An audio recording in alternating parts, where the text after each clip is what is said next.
Hello guys, pag-usapan lang natin ang breaking news. Ayon kasi sa balibalita, Diyos ko, Daniel Padilla at Carlo Aquino pinagkaguluhan ng mga kababaihan sa Tawi-Tawi. Dahil bagong muka ni Carlo Aquino at siyempre bagong karakter sa Incognito Season 2. Dahil siya ang kapalit ni Baron Geisler. Kaya nga naman kasi kapansin-pansin na parang si Carlo Aquino ang nakita ng mga kababaihan na kasama ni Daniel Padilla. At pinagkaguluhan nga naman kasi na alam nyo naman siguro na unang naging artista si Carlo Aquino bago si Daniel Padilla.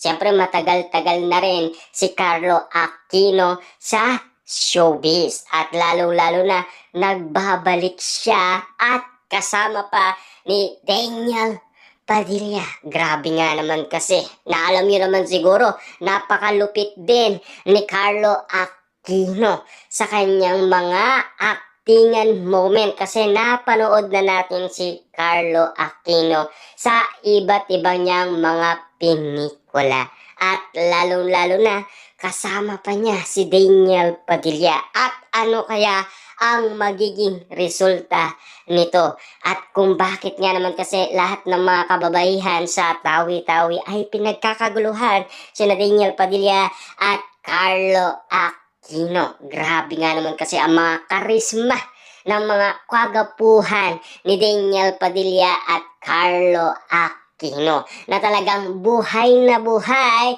sa mga mata ng mga kababaihan. Kung bakit nga naman kasi in love sila kina Daniel Padilla at Carlo Aquino. Grabe nga naman kasi ang bongga nga naman kasi ng mga pinag-uusapan sa social media dahil spotted sa kanilang mga mata ang kaguluhan sa Tawi-Tawi. Nang dahil nga naman kasi sa mga netizens na umahanga kina Carlo Aquino at Daniel Padilla. Siyempre alam niyo naman siguro ang mga artista.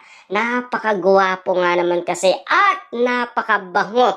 Yan kasi ang mga pinag-uusapan sa social media. Lalong-lalo na si Daniel Padilla. Kahit daw pagpawisan yan, napakabango pa rin. Ayon kasi sa mga netizens noong siya ay umaawit pa.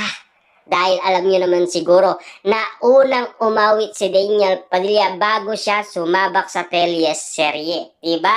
Bonggang-bongga nga naman kasi ang nangyayari sa Mindanao. Dahil pinagkaguluhan noon si Daniel Padilla. Hanggang ngayon kasi ay alam pa rin ng mga netizens ang nangyayari doon sa Mindanao. Noon si Daniel Padilla ay nag-concert pa dahil napakabango daw niya.